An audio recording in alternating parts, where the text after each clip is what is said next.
Hello entrepreneurs, welcome to our session today. Today at Enterprise Uganda, we're going to be discussing tips on how to restart our business. We want to thank all of you who have taken off time to join us today. We are very excited about the session we are going to have as we start the process of recovery, the process of reconstructing our businesses, the process of getting out of the challenges that we are currently facing. Today, we have two panelists who are going to share with us on this subject. With us, we have Rosemary Muchabule, who is the Director for Business Advisory Services here at Enterprise Uganda. She's a seasoned professional in this space for over 20 years, and she's going to share with us how should you go through the process of restarting. We do know many businesses business people have had to close their businesses. Some have lost key clients. Others have seen generally a whole shift because of the new demands that COVID-19 has on businesses, demands of not coming together. Think about the entertainment industry. It's a tough space that those businesses are in. So Rosemary is here to share with us those tips. Also with us, we have Mr. Sam Iga Zinunula, who is an agribusiness expert with over 25 years experience in this space. And he is also going to specifically talk to the space of agribusiness and how we are going to walk through this journey. We encourage you to join in. You can log in on our Facebook. You can also attend over Zoom and other platforms like YouTube, which you can use to be able to attend this session. So without wasting any more time, I will go straight to our discussion today. We're excited to have you both. And I'll start with Rosemary to really open this discussion for us and help us appreciate not just where businesses are, but how do we start the journey of getting out of this situation. So Rosemary, over to you. Thank you, Ronald. Good morning, viewers, entrepreneurs. It's a pleasure to be here again to have another conversation. Last week we had a similar conversation, and so we are here to talk about how to restart your business. We all know the times we're in. This COVID-19 pandemic has brought totally unprecedented factors on the scene. Most businesses are closed. A few that were lucky remained open, but I think what we need to realize is that even those that remained open are actually struggling. So that the struggle is across. And so as Enterprise Uganda, we've been continuously in touch with our clients, with our customers, and so we've been doing phone calls, just mentoring them on phone. And the results are actually quite, what we are sensing is there's a sense of despair within the business community. And so we've come here to just have this conversation and to talk about restarting, because there's so much uncertainty that we don't know when this new normal will actually get back to normal. This new normal could end this year. It could take another 1 year or two. And so the discussion is, wherever you are, you're at. Some are closed. Some have slowed down. Those that are open are struggling, but we are saying it is time to restart. And I think the time to restart is now. And so we're going to go into that discussion. And so I think that even though we are in these times, uncertain times, it's important for us to know that even within these challenges, there are opportunities. And that with the right mindset, one should be looking at, during this lockdown, I've had an opportunity. We've all had a slowdown. We've had time to sit back and reflect on where the business is, where we are, and where we want to be. And so there are so many lessons that each one of us should be able to pick from this time. But most importantly is to keep hope alive. And so the message today is we need to restart our businesses. Especially, I mean, once you're allowed to start, we know there are some who are still constrained, but the issue is you're in a slowdown, but don't let the week go off completely. The light must remain on. However dim it is, it must keep burning. And so I'm going to share some tips. Again, because of time, I'll just share about 4 tips on how, what I think, some insights on what to consider as we think about restarting. Now, the first thing is, of course, going to be your mindset. The first tip is to cultivate a positive mindset. a growth mindset. Now, we know there are two types of mindsets. There is a fixed mindset, and there is a growth mindset. Now, a growth mindset is one that is very optimistic, that in the face of challenges, you still are able to draw the energy and say, I can do it. And I think the comfort here is that you are not in this struggle alone. We are in it together. Everybody is struggling, not just in Uganda, but globally. And so the growth mindset sees opportunities, sees possibilities. And so we want to discuss for you to get out of that sense of despair and to turn that around and begin to say, what are the opportunities? What is it that I'm able to do during this time? What have I learned? And how can I then get out of this? And also that growth mindset actually thrives on challenges. So in the midst of these challenges, your mind you should be stretching your mind, innovating, creatively thinking about what you can do differently. What can I do better? You know, there are so many opportunities that one is able to do.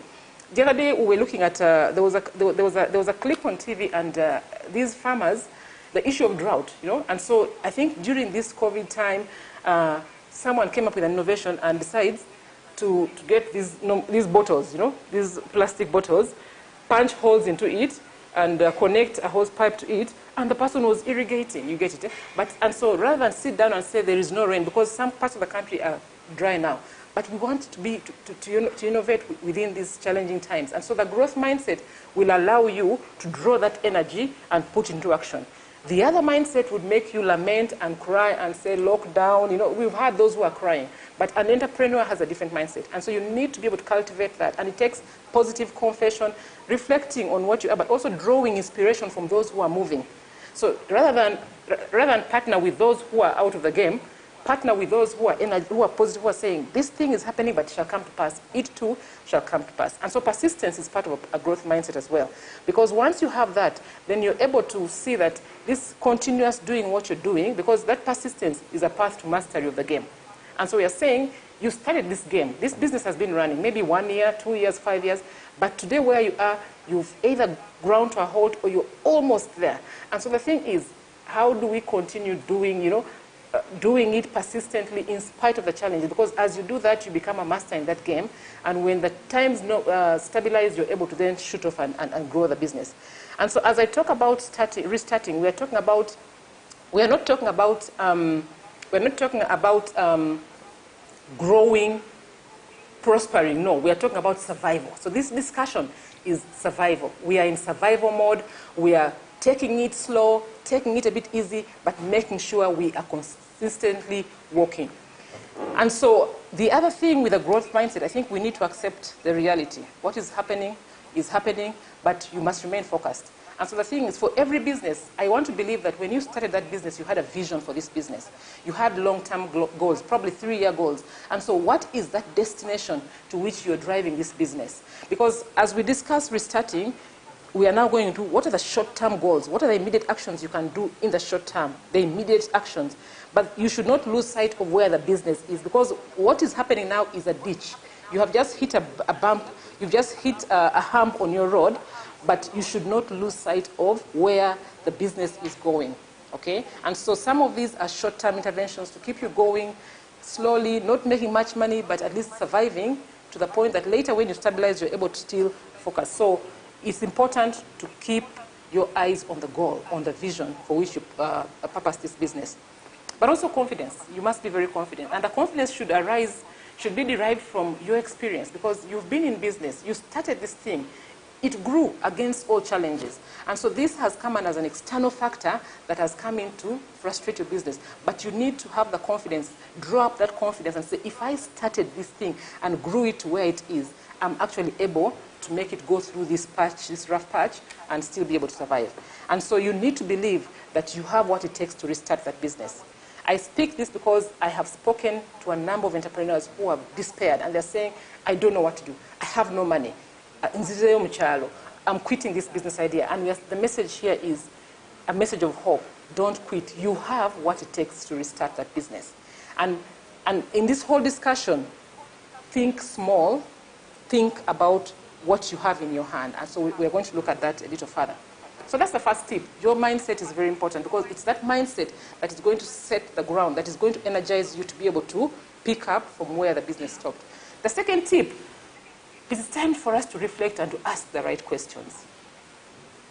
this is an opportunity, like I said, for us to self-examine, because it is easy for us to blame this time for the condition of our business. But it's also possible that even before this forced lockdown, it is possible that some of our businesses were struggling because of factors that are not necessarily external but are internal to you.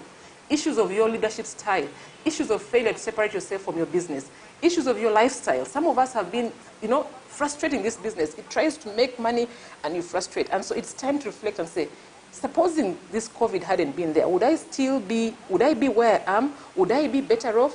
Would I have stagnated? And so I think it's time for us to assess. So asking yourself the right questions. And so it is back to the numbers. Where was my business end of 2019? What was my performance like? What were my sales for that year? What were the trends? And so this COVID, when it came, where did it find me? What were my cash reserves? Did I have any cash reserves? Or did I take that money and buy a piece of land or buy a new iPhone? Or you probably bought yourself some nice clothes. So what are some of the things? The bleeding in the business, was it your responsibility? And so do you have any cash reserves? Because as we talk about restarting, that's going to be your fallback position. What do you have? What cash do you have? What cash are you able to access readily to enable you start, however little the cash is? So that's a quick question you must ask. But also, we need to get back to reflect on this business, my business that I was running. What was my value proposition? What solution was I trying to solve? Was my business relevant to the customer, So that again depends on how you performed the previous year. And if you realize, in spite of no external challenges, I was still not doing as well as I would have wanted to. So the question you should be asking at this point is, can I alter my value proposition, my offering? What problem am I solving? Am I still spot on in solving that problem? Or is there a new problem that has been created within my customer base that I can actually take advantage of and create probably a new solution? So the business model. What was my business model? How was I delivering my services or my products to my customers? Do I still need to do the same? Is my business model still relevant? Is it efficient? Is it effective? Does it actually deliver value to my customers? An example is a school. Because schools traditionally were brick and mortar, right? The kids go to school in the morning, we pick them up in the evening for the day scholars. Boarders go in there 3 months and come away. But today, because of the new normal, how is the customer behaving? And so you go back. As a school, you only had one product, isn't it? Bring your children here, we educate them, they go back. Today, learning is going on, but at home, online. And so how is this affecting your customer, the parent?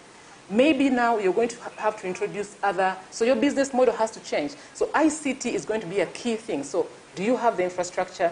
How can you be able to blend and have probably new approaches? So you may not change your product, but we're saying you need to question your model and see if you can actually introduce new approaches.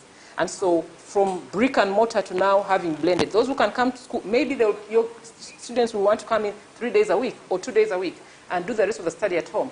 How does that work for you? Maybe you need to begin to send teachers, in different areas to go and do home coaching, but it's part of the school curriculum. And so you have to look at a blended kind of curriculum or delivery, but this must be you must do it together with your customers. You must know what the customers want and be able to respond. So this is a time for us to, before you restart, am I restarting the way I was, or do I need to vary my business model? Is it relevant? But also, as we talk about restarting, because this, as you reflect, I'm sure a number of you may have noticed in your reflection that maybe your record keeping, it's always a challenge for small businesses. Maybe record keeping hasn't been well done. And so even as I asked you what are the numbers for 2019, you can't really get them. You need to call up your accountant or call up somebody. But you as an owner, you probably have no idea. And so the thing is, we need to begin to get organized and write down. So you need to draw up a business plan for the year ahead. It may not be the typical business plan that comes up with a positive return, but it's a guide. So I want to start in the next 12 months. How much growth, however small, do I anticipate? You get it? And then how much do I need to be able to achieve that which I want? So the budget and the business plan must be drawn. And it's a simple document. How much do I need to spend? How much am I expecting to earn in that period? And so if there's any shortfall, if you in your budget realize I need, say, maybe 20 million to restart, or maybe 2 million, the question is, now that the budget says that, do I have the capacity? Do I have the resources? but also you begin to think, who are the people that I'm going to bring on board? Because remember, we are saying we are in survival mode. So I just want to keep emphasizing that we are restarting, but in survival mode, not in growth mode. There is, if you're lucky, a few lucky businesses may be growing, but a number of us were saying, just keep the candle burning and keep in that mode. And so, but also as you ask the right questions, I just want to underscore the fact that you need to strike a balance between your short-term interventions and your long-term goals. And so keep that plan, that initial dream. It's easy for you in the desperate mode to say, let me now cut and forget about that dream. No, this is a temporary hitch. So keep your eyes focused on the long-term balance. As you're coming up with these short-term survival solutions, ensure that the long-term ones are actually still in line. So even the business plan I'm talking about, it should not deviate from what, don't scale down in terms of your ambition. Keep the ambition and work towards it. My third tip, talk to your key stakeholders. We need to reconnect with our customers. Ring-fence them. I talked about it last week that who are your 20% customers who contribute to about 80% of your revenue base or income base? Who are they? You must know your customers and keep connecting. What we are doing today, we are connecting with our customers as Enterprise Uganda, keeping in touch, making sure we know what are the pain points of our customers and keep in touch. So let them know what it is you're doing. Keep talking to them. Some of you are in business but very slow, and so those customers, what discounts can you give them? Some people are in business and say, if you're in poultry, you're stuck with eggs. Rather than be there stuck with eggs because the sale price, the price is below your cost, give some to your loyal customers. Reward them because you're building loyalty and making sure that you're present in your customers so that when you restart, you still rely on those 20% and then grow others around the 20%. Reconnect with your suppliers. Who are your suppliers? It's time to negotiate for supplier credit. Let your customers, your suppliers know what you're going through because they too are going through the same challenge. And so we shouldn't be going in with a loser or with as the underdog. No, you go in there because your customer needs you as well. Your supplier needs you. You're their customer. Just like you also have customers who need you. And so you go in with this confidence, negotiate, but also, if possible, identify a new supplier. Talk to our financials. Now, some of us have bad debt. We know a number of us depend on both the medium and then the money lenders. And so during this time, as you're preparing to start, make sure you're not moving in with bad debt. So do whatever it is, liquidate an asset if you have, to make sure you've cleared some of the bad debt that is accumulating and could actually crush you in business. But then also, as you start, who are the employees that you want? Because we're saying keep costs down. You're restarting not to grow, but to survive. And so keep your structure lean. Only have the employees that you need. Maybe one, maybe two. Those at the core and are critical are the ones that you should start with. But also, we're saying make sure that as you do all this, prepare to start, you should be able to scale, grow gradually. So start small. If your market assessment shows you that only 20% of your customers are active, so probably you need to scale down, and your capacity, don't go and produce full blast at 100% capacity. Produce just enough to survive, to keep the business running, to keep your key customers satisfied, and so that gradually and so you increase your capacity as you assess the market and respond to what the market is saying. And then finally, digital intensify marketing. This is the time for you to be present because today, because of this new normal, our customers are online. So where are your customers? You need to know where your customers are so that you're connecting with them. Because if your customers are on social media and you don't have a presence on social media, then you're going to miss out. So I think it's time for us to do as much as possible. Make sure we are online, whether it's in social media, the different social media vehicles, make sure we are there. Because this is not only cost-effective, but also far-reaching. But also, you must be present doing business. So not just be present to talk to your customers, but open an online shop. You must have a shop there, either whichever forum you want to use, but make sure you're doing digital marketing, that you have an online shop. But also, if I go online, I should be able to pay for your services, to order there. I've gone to a few online platforms, small businesses. You want to order something, and there's no, you have to call. So you pick this number, you try to call, and the number is not going through. And I'm like, look at this, missed opportunity. You have reached me, but you haven't empowered me. So the numbers there must be functional. And then you must have, explore different online payment options. If it's Momo Pay, put the details there so that when I get there, because when a customer makes a decision, they want to buy immediately. So don't let the customer run around. Accurate contacts, Make sure the payment options are there. If it's mobile money, give the numbers. And for those who are bigger, if it's a Visa, let it be that when someone reaches your online shop, they actually are able to strike the deal. And you have mechanisms to be able to collect the money. If you have a website, it's time to redesign. Based on now feedback, redesign your website, revamp it. Make sure that when someone is searching for a business, for a product in your line, your company should be able to pop up early. So work at all those the search functionality and whatever it takes to make sure that you are available. But also, we now have affiliate marketing platforms. Jumia, are you on Jumia, and many others. There's another one I saw today. Is it Tudeco? Tudeco. There's another, yeah. And so I think we need to just promote cross-selling, so that you want to tap the customer from any angle, that if they come on my site, they can still buy. If they miss me, if they go to Jumia, I should be present. If they miss that, at least we should have multiple platforms on which we are able to cross-sell. And so I think those are the 4 tips that time allows me to share, but I just want to end by giving a tip to say, it doesn't matter how slow you walk, as long as you don't stop. And so the message here is, don't stop. And so the restarting I'm talking about, it shouldn't be tomorrow or next year.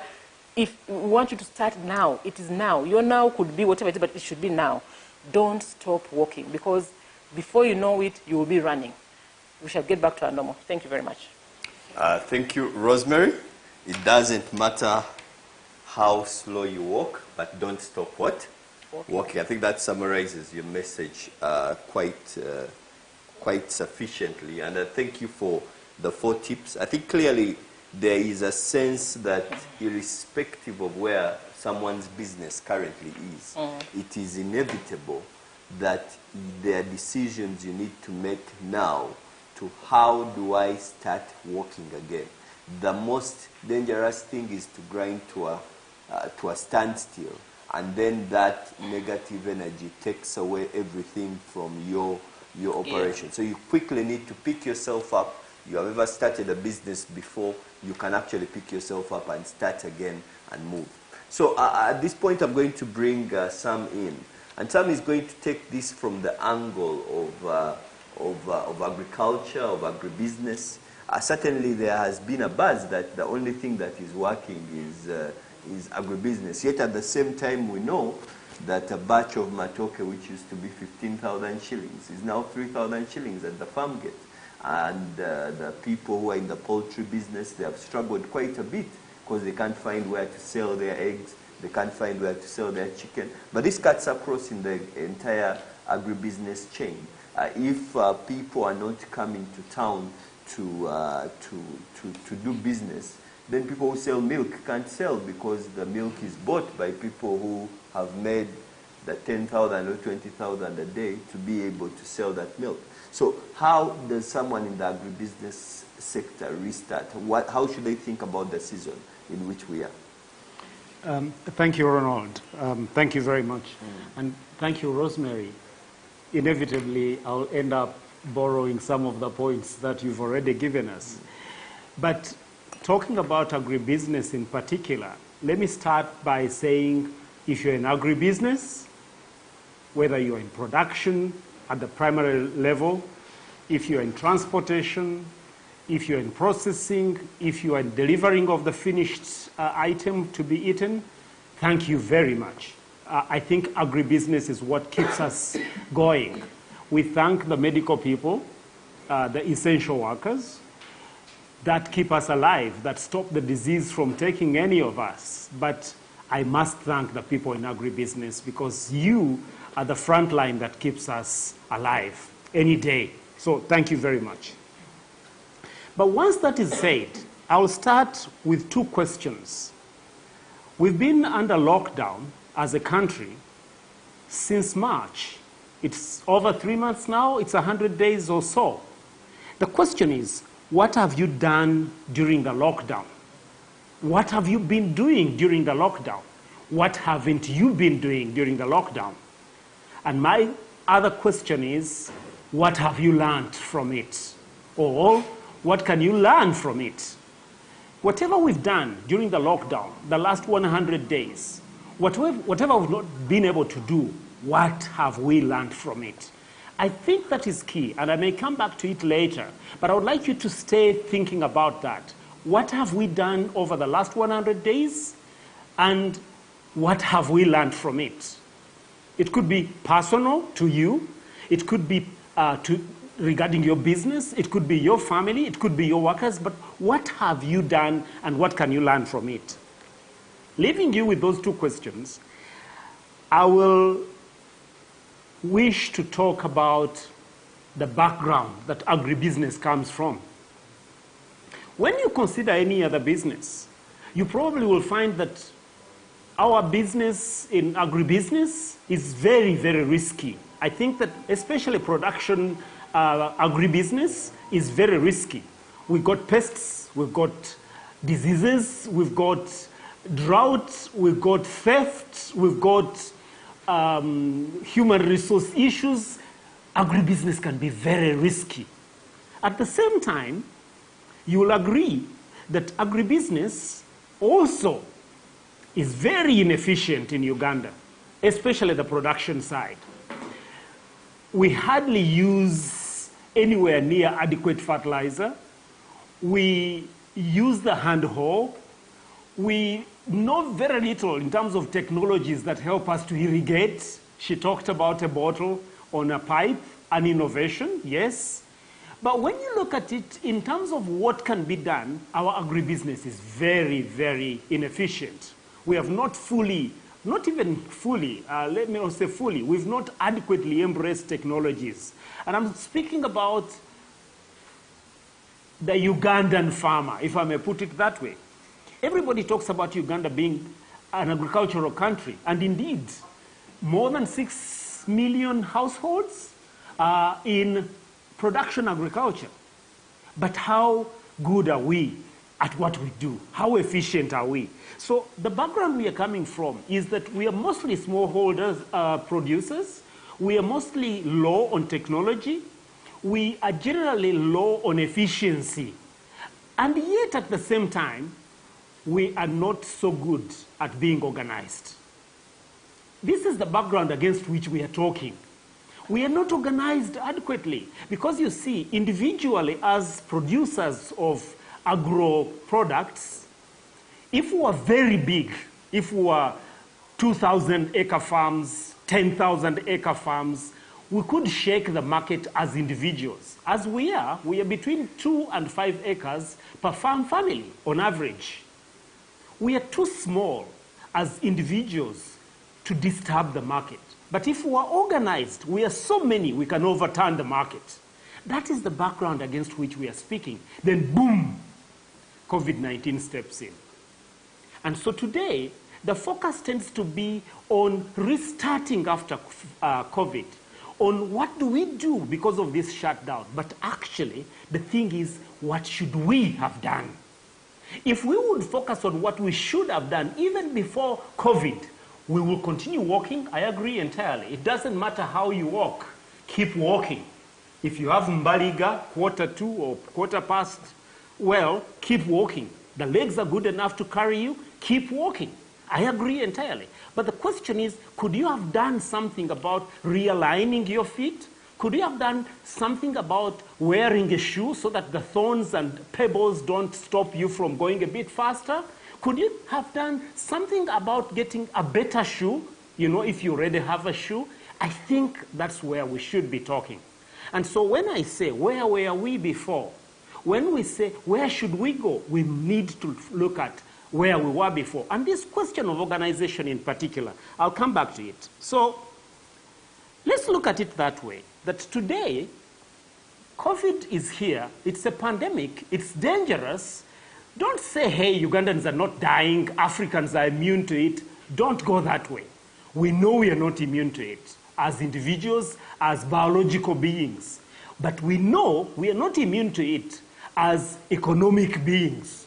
Indeed, there are more businesses that have died so far than human beings, because in Uganda we've not lost anybody biologically, but economically there are several. I think there are a few who have committed suicide, not as a direct result of COVID, but as a result of what COVID has done to their incomes. And so it is important for us to look at it and say, what do we do And the first point I have here, apart from the questions I've asked and the background I've set, is the point of deliberately hibernating. If you are a Usain Bolt and you can run the 100 meters in 9 seconds, and I am eager, and it takes me 50 seconds to run the 500 meters, today, Usain Bolt has nowhere to run, nor do I. That doesn't mean I should continue being as slow as before, or that Usain Bolt should continue running regardless of whether he can breathe. No. Instead, we should rationalize and say, what is the best that we can do at the moment? If, for example, I've been producing 10,000 eggs a day, and I've been selling a tray at 10,000, but today the market comes down, is it possible that my birds, which have just started laying, I could reduce their laying percentage, reduce the amount of feed that they have been feeding? Do you know the techniques that can be used to reduce that percentage lay? Or look at it and say, is it that when I was producing 10,000 birds, eggs a day, I was using 213 shillings per egg, and yet I was selling at 300 per egg. But today, when I sell at 6,000, I'm ending up selling at 200. In other words, do you know the unit cost of production of that egg? Most farmers in Uganda don't know at what price they produce what. But if you're going to rationalize, if you're going to be logical, you need to know what it takes you to produce this 1 unit of whatever you produce, be it a cabbage, be it, and I'm not talking about this particular season, I'm talking about overall. You've planned your business over the next 3 years, and today you're doing 1,000, 10,000 eggs. How much does it cost you to produce 1 egg? Let me give this example. I saw Aga Sekalala Jr. on TV yesterday with Mr. Chichi. They were the people, and Patricia, who gave us the seminar yesterday. And Aga has been in the vanilla business for as long as vanilla has been a business in Uganda. There was a time when, in the early years, vanilla was going for 150,000 shillings per kilo of raw beans.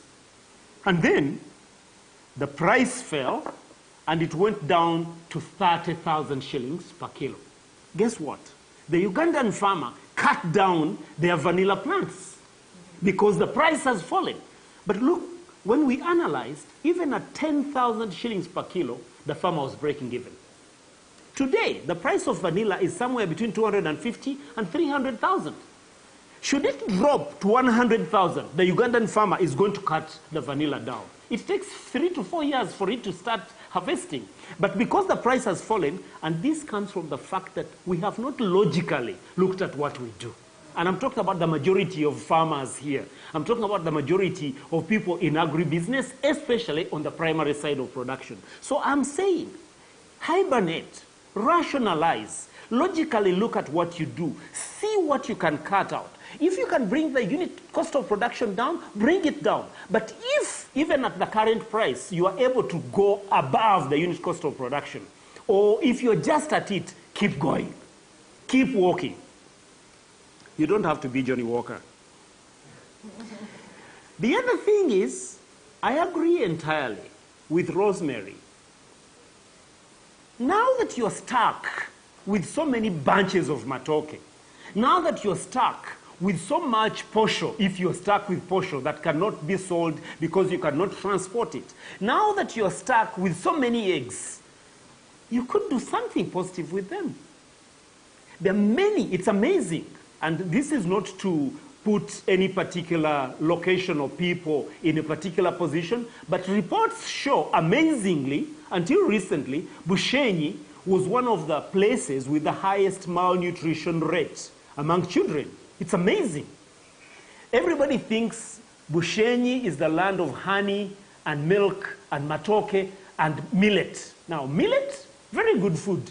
Milk, same thing. There is meat down there. But reports show that's one of the areas with the highest rate of malnutrition. Now, if we are talking about Bushenyi, what should we talk about Kidira? What should we talk about Soroti, wherever? The point is that you could go out and decide that as long as we are locked down and you could manage to stay alive, produce your eggs, go and give them to the children every so often. And if it is that you may not do it directly, liaise. There are structures in this country that are supposed to go to village level. It's supposed to be that up to 10 people on the left and 10 people on the right, 10 homes, somebody knows who they are. Use the structure. Get the eggs. Get the children to eat an egg once every 2 days. As Rosemary said, give as many as possible to your existing customers. When the time comes, they will remember you when they reach the next heaven. And so build your PR, corporate social responsibility. I hinted on this question of risks in agribusiness. But you see, when we are talking about farming as a business, when Enterprise Uganda should mount a training in farming as a business, they will talk about risk management and say, one of the things is grow what you know what you grow, and be known for what you grow. Such that at any one time, if somebody says, are you a farmer? Don't just say, yes, I'm a farmer. Say, I am a coffee farmer. I'm a milk producer. I'm a dairy processor. I'm in this chain. And I understand it to the point that when you wake me up tomorrow, any hour, I'll be able to tell you how many trees are in an acre of coffee at this spacing, how many kilograms of coffee are per tree, how many come out as kase when you do kiboko, how many come out when you do parchment coffee. You should know as much as possible. Knowledge is one of the biggest tools in terms of managing risk. So as we are under lockdown, please study what you're in. Understand it as thoroughly as possible, such that when the opening comes, you will be one of those people who do not only do your business, but you also consult in it. People can turn to you and say, hey, look, we've all been under the same lockdown, but you seem to be coming out with guns blazing. And you say, you know, while we're under lockdown, I tried out this way of growing strawberries. I tried out this way, and the best one is this one. But I can give you more detail if you pay 30,000 for a particular training. And before you know it, you've got yet another way of diversifying your incomes and managing the risk. You produce, and at the same time you train others, and so you get income from your strawberries, but you also get income from training others. How many Ugandans, by the way, know how long strawberries take to grow, and how little space you need in order to grow strawberries? But remember, we are an agricultural country. Another way, think about managing these risks. Think about it in terms of, okay, we are under lockdown now, and I've simply been producing eggs. But what happens afterwards? What other activity, business activity? Because we talk about having other incomes which may not be farm incomes, non-farm incomes. There's nothing to stop you from being the best maize farmer in your village, and yet you're the best bicycle repairer or motorcycle repairer. There's nothing to stop you from producing eggs and at the same time being the person who actually acquires and distributes other agricultural products in this whole village. How many little shops are there? If you go to some countries, it's amazing. You find that people are farmers, but at the same time, they've got little shops that distribute farmer inputs. They got little shops that distribute what they produce. And there's a signpost which says you can buy fish from here any Friday, fresh from our ponds. Most farmers tend to take the attitude of my OB, who once said to me, Nzira chenkola ni mabulime. So take that away. This idea of, me, I'm just a farmer. Please, during this period, if you work on nothing else, work on this inner self and say, when we come out of this, regardless of what this has done to me, I am going to stand up, I'm going to be counted among the best cabbage farmers in this village. Before you know it, you could go to Joseph at Vyaruhanga. He's at the Dutch embassy. The Dutch embassy links up with New Vision, and before you know it, they're looking for the best farmers in the country. How aligned are you? We may talk about COVID today, but what about before COVID? And so what I'm saying is, even before COVID, we needed to do a lot more. Now that we are in COVID, there is a lot more we can do if we prepare adequately. Let me leave the point of risk management and re-emphasize the point of efficiency. Efficiency means that whatever labor we use it to the maximum possible.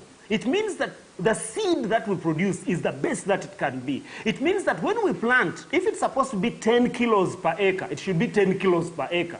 It therefore means that if I'm supposed to plant at 60 centimeters by 75, 2 seeds per hill, I actually plant 60 centimeters by 75. Should I realize that I cannot do 60 by 75, but rather 75 by 75, then I should think about increasing the number of seeds per hole. Otherwise, if you are supposed to plant 10 kilos, and you plant 6 or 7, it means that right from the word go, you've lost 40% of your potential. You can't compete. And so I am looking at this period of COVID. We are looking at this period as a point for reflection. So we don't lose out completely. We must become much more efficient. What can we do in order to see that we can utilize whatever water resources we have, that we can indeed access the fertilizers that we must use, that our productivity should go up?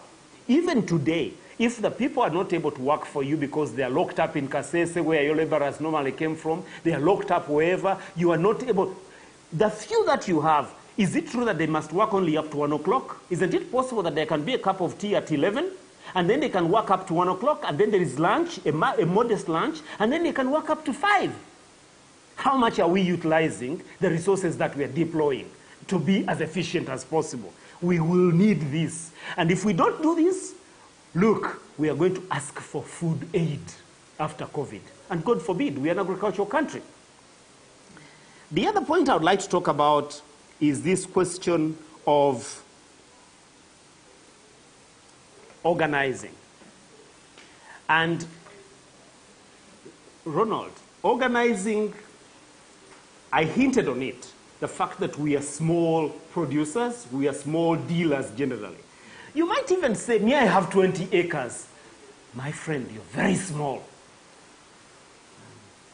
And yet the majority of Ugandan farmers operate between 2 and 5 acres. Now, there are big farms that are doing 2,000 acres today. The question is, do we see ourselves as a country depending on the 2,000 to 10,000 acre farms? Does that mean we are determined that we should indeed get all our people off the land? Because that's what it comes to, that you empty whole villages of these multitude of smallholders and push them somewhere and lease out the land for the 2,000, 10,000 acre farms. My own thinking is that it's going to take us another 3 generations before that scenario actually takes over, unless we are ready to cause the anguish and we don't care about the sensibilities. But if we care about how people feel, if we want to take ourselves through a moderated regeneration, if I may put it that way, we need to organize. Why?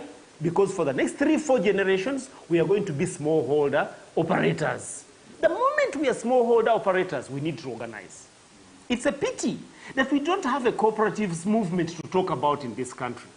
We do not have solid farmer or producer organizations. I'm talking about producer organizations, which when, as a child, I saw Busoga Cooperative. I don't know whether people know, but Busoga Growers. Busoga Growers was the first company in this country to produce charcoal briquettes out of coffee husks. They were burning so good. The flame was blue. They had gotten the technology, and they would take their mountains of coffee husks and turn them into coffee husks. Boom, the war comes, and Busoga Growers does not only close the factory, I think it has been vandalized today. Busoga Growers is no more.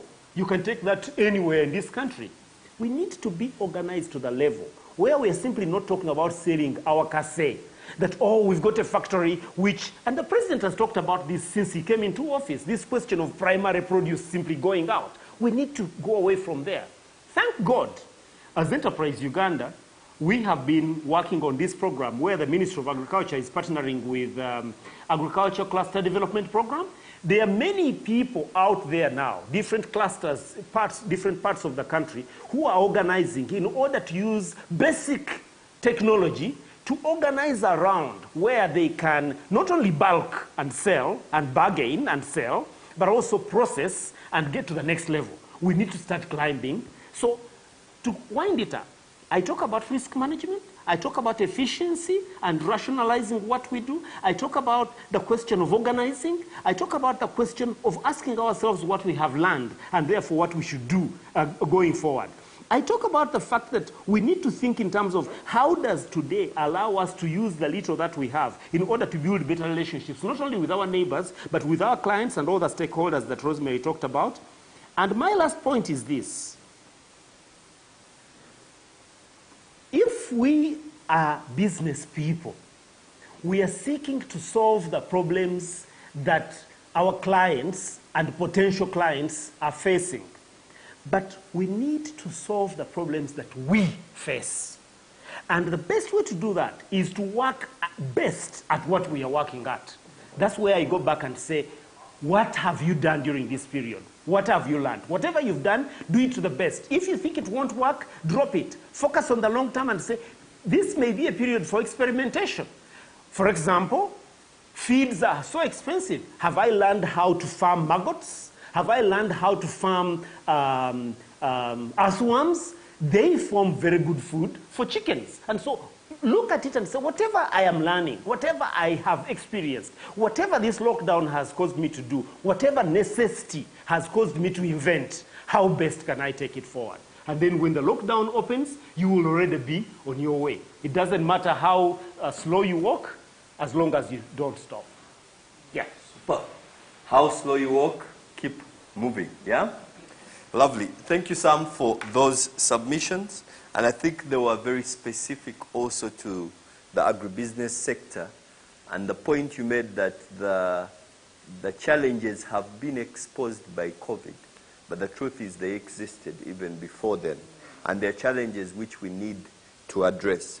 So I think we'll get into a quick session of questions. If you're out there, you can send your question on our Zoom chat or even on Facebook. Please do ask your questions. We have a few which have come through which we'll start with, but send through the questions so that we can be able to address them. I think I'll start with you, Rosemary. Rosemary, you mentioned that there is this concept of having a growth mindset. How do you realize that you have a fixed mindset? How do you realize that you don't have this growth mindset? Okay. Are you, just take one question? Yes, okay. All right, thanks, Ronald. Now, I think I mentioned that there are two types of growth, of mindsets that a person will have. So there is the growth mindset, which is the positive one, then we have the fixed mindset. And so the fixed mindset is one that looks at things the way they are and decides to just give up. It's a giving up kind of mindset. And so that mindset normally likes to associate with people who are lamenting, with lamenters. And so rather than go to those who are positive and saying, no, this will pass, I can still do it, you associate with people who even drain the little energy that you have. And so that mindset usually ends up into self-defeat. It's a very self-defeating mindset. And usually, luckily, entrepreneurs usually by default, if you have a strong entrepreneurial ability in you, you find that most entrepreneurs are actually very positive. And so, but one has to be very intentional and deliberate. So whom do you associate with? Who are the people that you spend your time with? Because if you spend time with friends that actually have a fixed mindset, then they will not help you in a situation like this. And that's why I mentioned that you need to find people with find people with the right, that are positive, because people that have a growth mindset usually are inspired by others who are doing well. The one with a fixed mindset actually bad-mouthes the one who is doing well. And so they'll say, those ones stole money. Or those ones, are favored by so-and-so. They have somebody in government, and that's why they're still working, It is that fixed mindset is not a good mindset. And if you have it, begin to look into your friends, but also look into yourself and see what are the words that come out of me. Because your behavior is determined by your mindset. And so when you realize that, you're sitting in bed, you totally are frustrated, you're energyless, it means that mindset has to change. And so jump out of there, change your friends, go out and see what others are doing, but also read up, read up. Go on the internet and read up. What is a fixed mindset? How do I acquire a growth mindset? How do I walk out of this fixed state into a better state? But also listening to talks like this, I think, help you to be able to cultivate that kind of mindset. And so the mindset to go for is the growth-oriented, the high achiever mindset that looks at opportunities in the midst of challenges. All right. Thank you, Rosemary. I think I'll turn to Sam. I think there's a comment here from David Ebuku, who says he agrees that inefficiency is one of the biggest challenges, and as long as that's the case, the costs are too high, the market price cannot pay you a profit.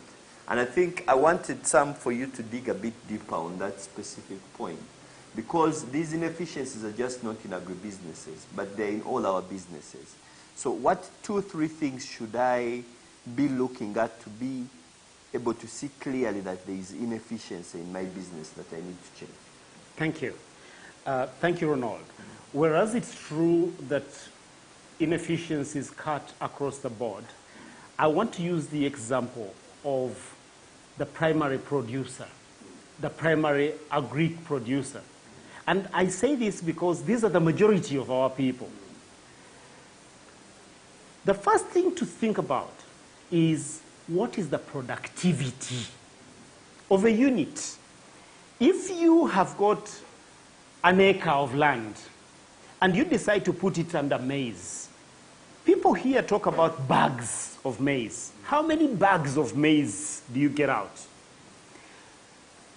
Take it from Kapchorwa all the way down to as far as Kabale. Nowadays maize can grow there. Kapchorwa does 1 season a year. The colder parts do 1 season a year. Busoga, Teso, Buganda here, Bunyoro.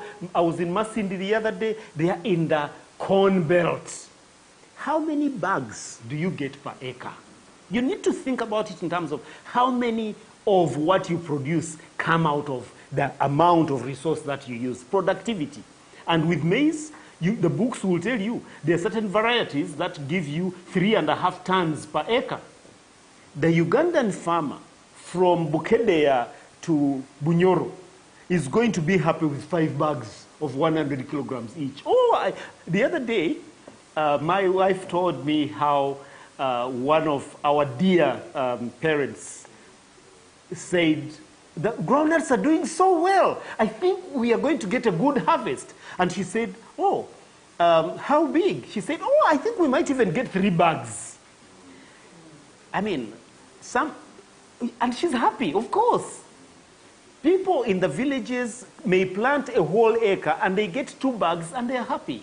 The efficiency of production is so low in terms of productivity. The other thing to look at is the margin, the unit margin. I'm not talking about just the overall margin. The overall margin matters, but look at the unit margin.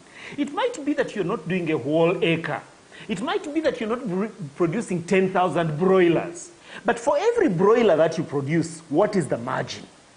The price at which the cost at which you produce it, vis-a-vis the price at which you sell it. I keep giving the example of the Chinese, that the Chinese may not focus so much on a big margin, that there's a whole big yellow mark between the cost of production and the price at which they sell. No, they'll look at it and say, there may be only this much on top of each, and then they link it back to the productivity. How many can we produce overnight? So they will use 2 shifts, 3 shifts, but the factory will keep running, and since it runs, a cycle runs, if a shift runs 7 hours, the factory will rest for 3 hours for a bit of this and this, but they do 3 shifts. Here, you find that we focus so much on how much money to make on a single jar of honey.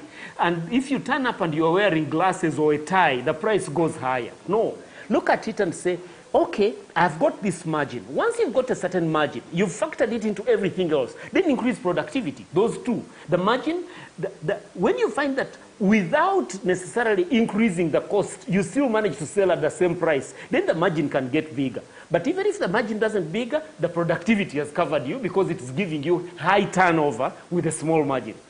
The third thing to think about, and this is a big problem in this country, how productive is our labor? I farm, and when I go to Ruengo and contract people to do, you know there are certain jobs that have to be contracted as per piece. People will say, we don't want to be contracted per piece. We want to work a day. Okay, so we are reporting here at 7 o'clock tomorrow, yes. And we are working up to what time? For us here, we work up to midday. And you must pay this much per day. And indeed, they tell you, so-and-so's son and so-and-so's son, that one you can give them a job, and you hire them. And they've been recommended they're the strongest men in the village. One, they won't report at 7 o'clock. Why? Because it was still dark. It seemed rather dark. Didn't you see also the sun delayed to come out? Two, when they report, the hoe that they've reported with is shaky. And so they start banging the hoe. The point I'm making is that our production per unit of labor is so low that at the end of the day you pay because you have no alternative. But if you could get higher. So we must look at it. How much does a man day produce if they're planting? How much does a man day produce if they are tending to sorting beans? How much does a man day produce? If we could pay attention, but allow me to just smuggle this in, that whereas I'm talking about productivity per unit acreage, whereas I'm talking about unit margins per unit profit margins, whereas I'm talking about labor productivity, all this comes down to our own efficiency as business people. Where is that record? Where is that spreadsheet? Everybody nowadays who speaks this language has a laptop. They have a phone which can do a million things.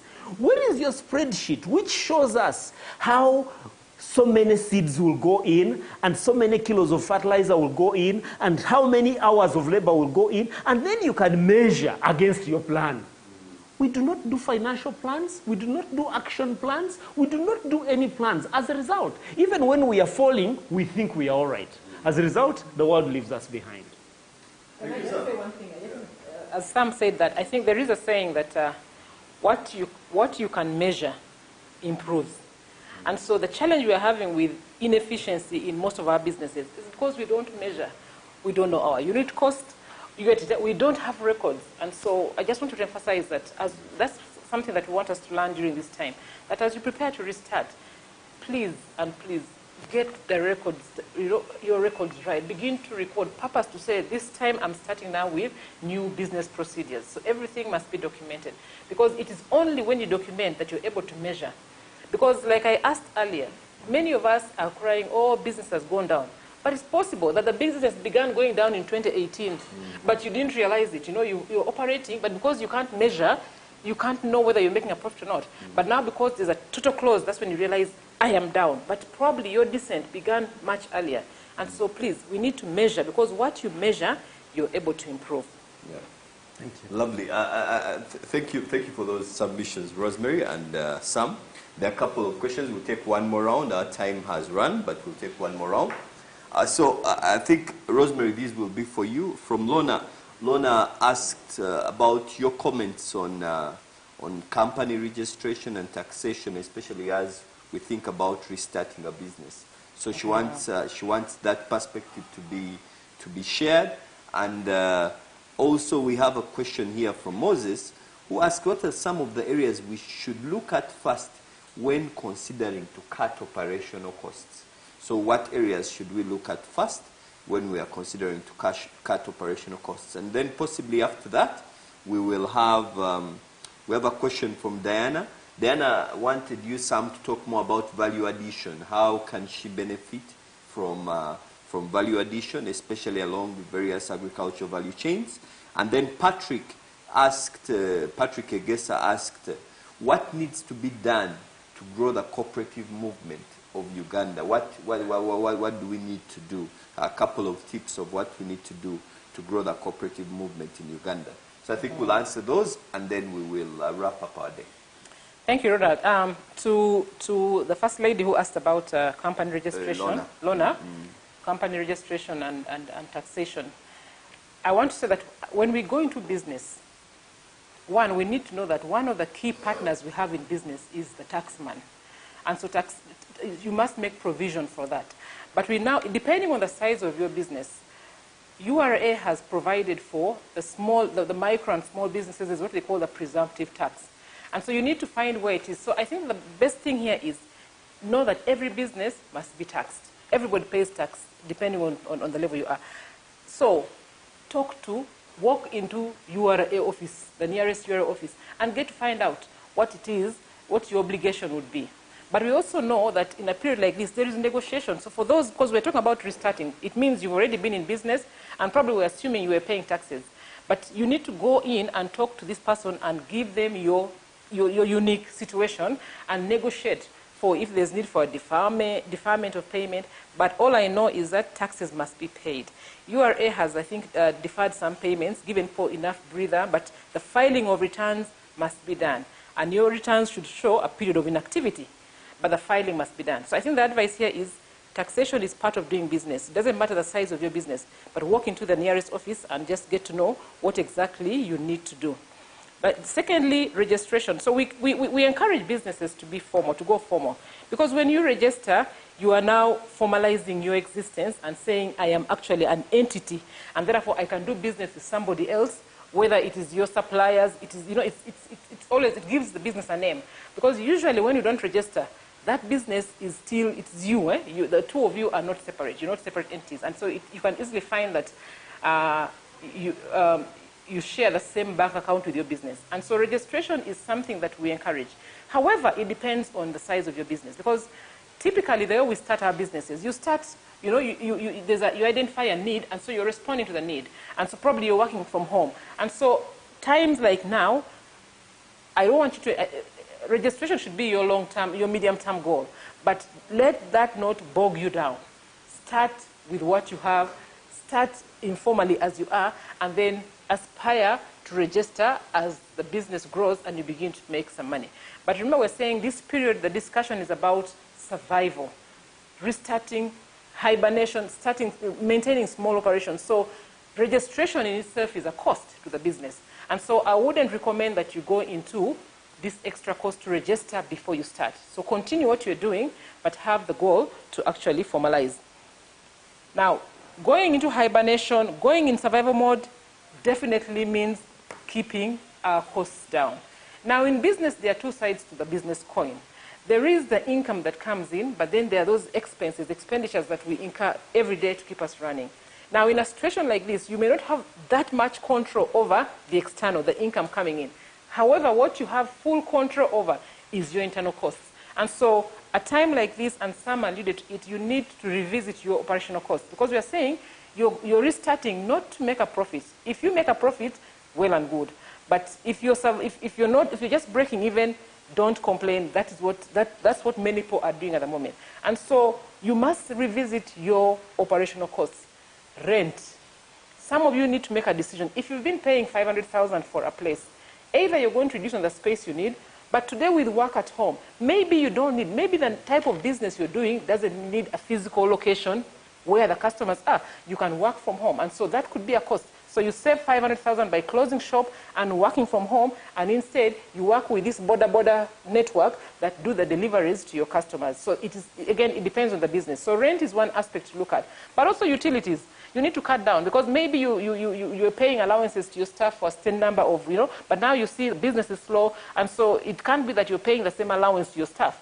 And so that is something that you need to probably lower down. But also, rather than having all your staff coming and sitting, they are using the phone, they are using electricity, they are using water, keep them at home and give them tasks. So you need to come up with a performance measurement mechanism where the staff work at home, you're able to assign them, set targets for them, measure their performance, and then they deliver. All those are ways of keeping costs down.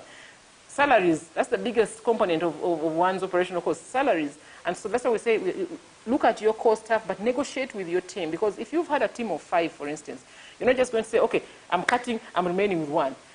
Pick those that are critical, but discuss with the rest and see how do we now, in the times now, we need to discuss, get their views, and see how you can bring down your wage bill. It could be that you're going to cut salaries, or you're going to begin to pay them differently, based on your rate, the hours you've put in. And so work out something, but definitely you must revisit each of those components and make sure you're cutting down costs. We have a lot of inefficiencies. And so just even if you maintain salaries, say, for your staff, but you may find that instead of having 5 who have been sitting and working at half capacity, you may find that when you reduce to 2, they actually are still able to do what the 5 were doing. And so it's time to revisit and see how efficiently have I been operating. But then there's also waste in our production. If it takes you 5 kilos to produce of grain, to produce 1 kilo of the processed grain, You may, if you look into it, you might find that there's been so much wastage, so much pilferage, and so many other, inefficiencies that you didn't probably care about because, monies were coming in, but also because you're not measuring. Because we're saying now, when you're measuring is going to help you to actually deal with these inefficiencies. Because the only way you're going to remain surviving is by bringing those costs down. So there are many aspects of that. But we're going to share our numbers later so that you can call us and we can sit with you and look at your unique situation and see where can you do the cost cutting to make sure that you're doing you're in survival. Thank you, Rosemary. Sam, you wrap up. Thank you, Ronald. Somebody asked, I think it is Egesa, Patrick? Yes. Thank you, Patrick, for the question. What needs to be done to get the cooperatives to move? This needs concerted effort. This needs really, really concerted effort. Patrick knows that when you're at university and you're studying agriculture, you do a course unit on cooperatives. But it is so light. It is so light that when you come out of university, you actually don't know where to start as an individual.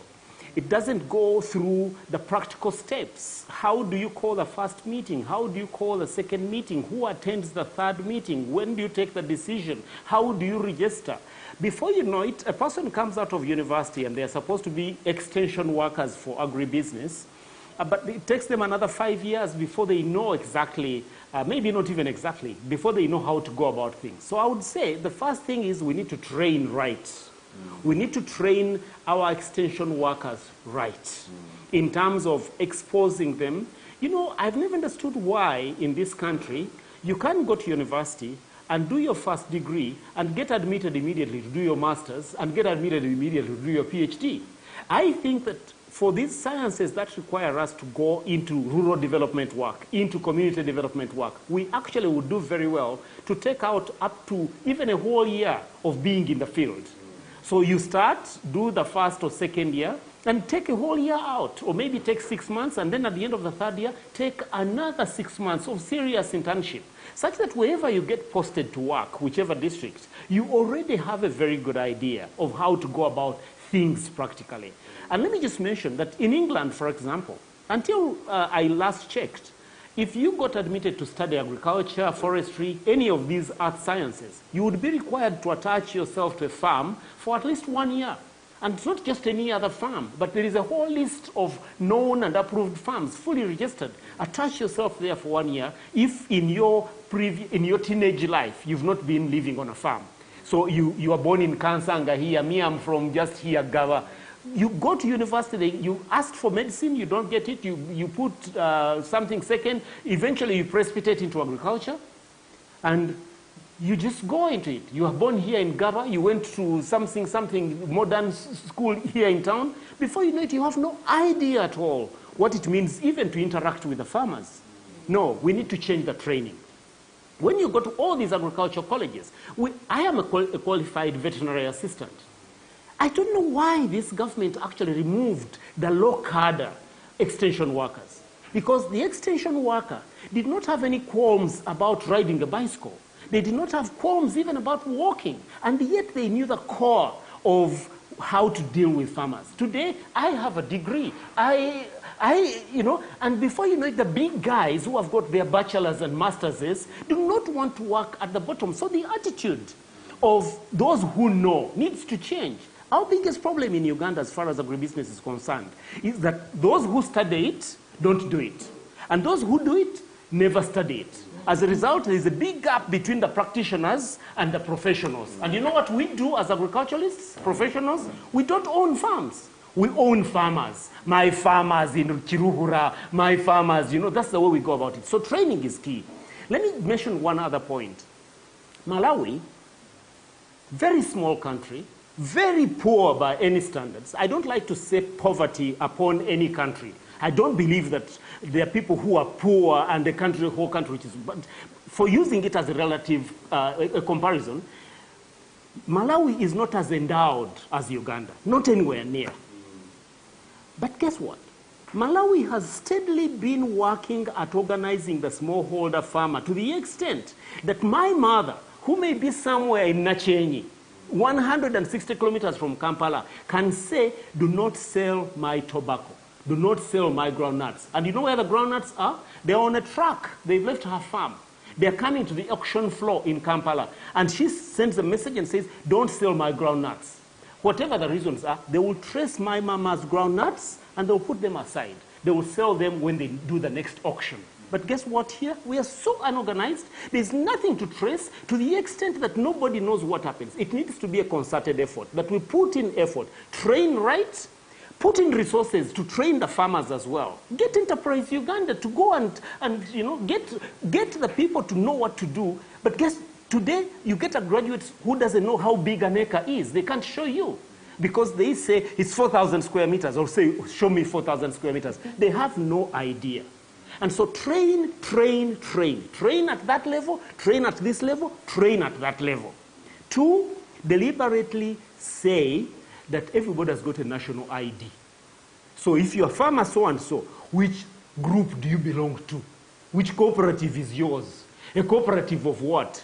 The other thing is, as you're organizing it, keep it simple, straight. Denmark, which is one of the best countries as far as agricultural cooperatives is concerned, does not have Chairman Mukasa, who is the chairman of this cooperative, and this cooperative produces milk, and it produces coffee, and it produces beans, and no. If you're our chairman for coffee, we may be exactly the same people, but you're not our chairman for our beans. We do not want the beans money to get mixed up with the coffee. So Rosemary becomes our chairman for the beans. And then I become our chairman for the chickens. And before you know it, we may have 3 meetings on the same day. We are exactly the same people, but from 10 to midday, it is the coffee business. From keep it simple, straight, and just keep going. We are simple people. Let's use simple means to get to greater heights. So train, organize, make it even a bit. In extension, we are told it is coercion and what is the other? There's coercion and conviction. So you convince people. There's a better way to put it. You convince people, but sometimes you've got to coerce them a bit. It's not good that we say we are an agricultural country, and then you get into this village and you ask them, so how do you market? Oh, people come and take our things. You need to have a channeled way of marketing things. Let me add one more point on this question of cooperatives. Everybody knows that training is expensive. Everybody knows that organizing is expensive. It will take money. Our governments need to step in and they say, you know what? The National Planning Authority has given us this national development plan for such and such a period. And then we say, by that date, we will have so many people who are doing so many acres of such and such a crop. And they will not stop at, of those so many who are doing so many acres, by this date, so many will already be processing. And by this date, so many will be doing. And we do it in numbers. She talked about measuring. But today we say, we will produce maize. No, let's be very specific. Let's get our guys coming out of university to say, hey, you know, as you're going out, you're going to that sub-county, this is our target. As you get out of university, everything is linked in. Let's talk about the question of adding value. It's another, forgive me, but it's another of those cases where you listen to your minister, you listen to your, and I'm not simply talking about the agriculture minister, I'm talking about any minister. You listen to your cooperatives commissioner, you listen to the MP, you listen to any leader, and they say, add value, add value. And guess what? People struggle and put their little money together, and before you know it, they want to turn eggs into mayonnaise. There is a difference between technical value addition and financial value addition. It's not true that whenever you do technical value addition, you've added financially. No. Essentially, we are talking about harvesting a bigger portion of the final profit margin that the consumer pays. So if you find that by selling raw maize, you make a profit margin of 25 shillings, but by turning that maize into maize flour, you put in all the costs of the machine, the costs of additional labor, everything, and now you're making 45 shillings. Then go for it. But I tell you, there are many people who are going in and they're saying we are adding value. And for every unit that they produce, they make less money than they were making before. So value addition should be looked at in terms of technical value addition as well as economic value addition. When you analyze the chain, how do you capture a bigger portion of the final profit margin that the consumer pays? We need to look at it that way. Otherwise, wow, COVID or no COVID, it won't make a difference. Technical value addition and financial value addition. Thank you, Sam. Thank you, Rosemary, for those submissions. As we mentioned, we are going to have a series of these sessions which are going to be ongoing. Please keep plugged in on our Facebook page. Keep plugged in on our YouTube channel. Keep plugged in on the rest of the networks. We have the WhatsApp groups where we usually share the Zoom links that we are going to use. But we look forward. We want to thank you for being here. There were a couple of questions which came in. Our time is fast spent, but I'll quickly touch on them. David asked about the work which we are doing with the Ministry of Agriculture.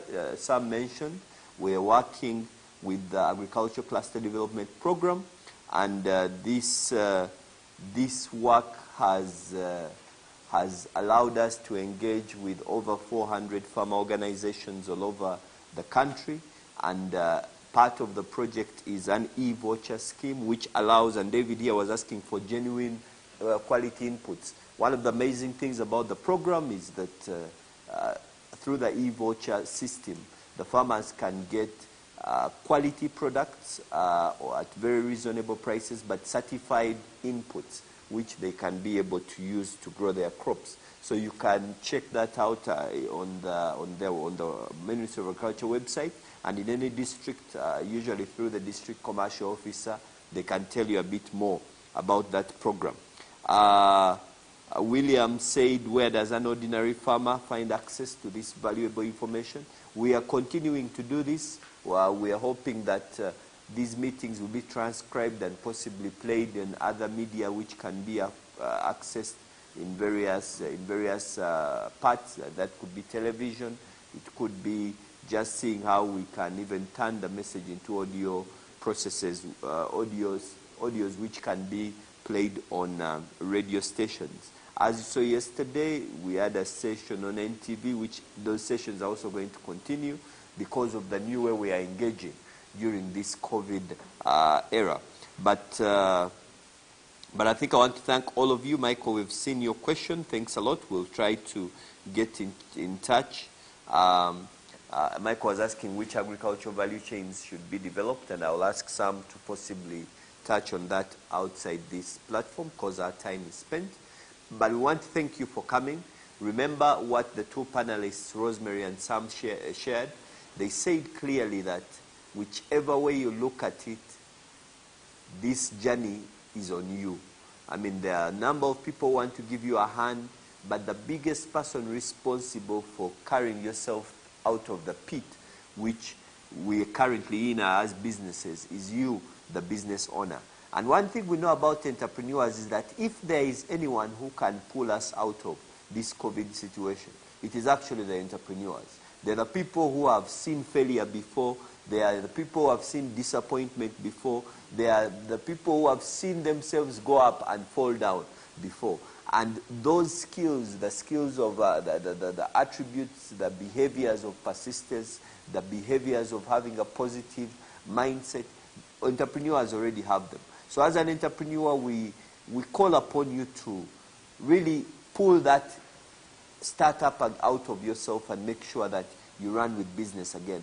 The country needs your businesses to restart so that those of us who are employed can be able to find jobs. Those of us who depend on your businesses as suppliers can be able to also restart our businesses. So as an entrepreneur, this is no time to rest. It is you who has to lead us out of this situation, and we are very, very positive that you'll do an amazing job doing it. Stay safe, stay blessed, and we wish you all the best as you restart your business.